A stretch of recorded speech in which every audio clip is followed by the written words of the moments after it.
The people will always get the government they deserve. Most nations on earth claim to be democracies. However, in many of these countries, the people only have the right to elect a representative, who in turn votes for laws in Congress. Generally, the representative will claim that he is voting in his electorate's best interest. If you disagree with how your congressman votes, you're left with a few options. You can protest, you can decide to run against him in the next election, you can complain, or you can do what most people do, and that's do absolutely nothing. Why must we elect middlemen who, rather than actually representing our interests, will only claim to do so? Wouldn't it make more sense for you to vote directly for laws? This concept, known as direct democracy, was the original way in which Athenians, who created the word democracy, practiced it. For many people, the idea of direct democracy is equal to that of the tyranny of the majority, or two wolves and a lamb deciding what is for dinner. And their logic goes as follows.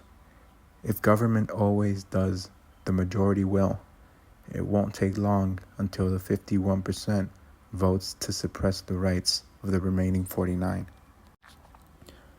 Then the next logical question is, if government doesn't always obey the majority, then who does it obey? You might be thinking, well, direct democracy worked in ancient Athens thousands of years ago. But is there any nation today that has adopted widespread use of direct democracy? And the answer is yes. It's a country that has no natural resources, yet is one of the most developed on earth. It's a nation that borders what used to be historic empires, yet hasn't been invaded in 2 centuries. It's a country that's known for its relaxed firearm laws, yet has never had a school shooting. This nation is, of course, Switzerland.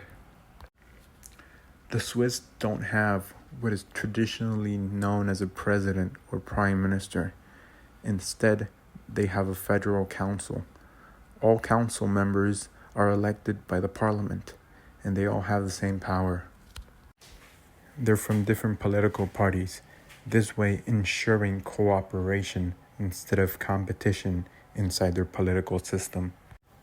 Aside from that, the Swiss people have the right to vote to reject any law passed by parliament and to start a popular initiative to vote for their own laws independently from parliament. A referendum requires 50,000 signatures and a popular initiative 100,000. But the important thing is that once the people vote one way, there is nothing parliament can do to ignore the people's will. In other words, if the signatures are collected and 51% of Swiss vote in favor of taking all the money away from the richest 49%, there is nothing parliament can do to stop it. So the question is, why haven't they done it? There are many possible answers. However, it is obvious that they understand that every action has long-term consequences. So I have to repeat the starting point of this video.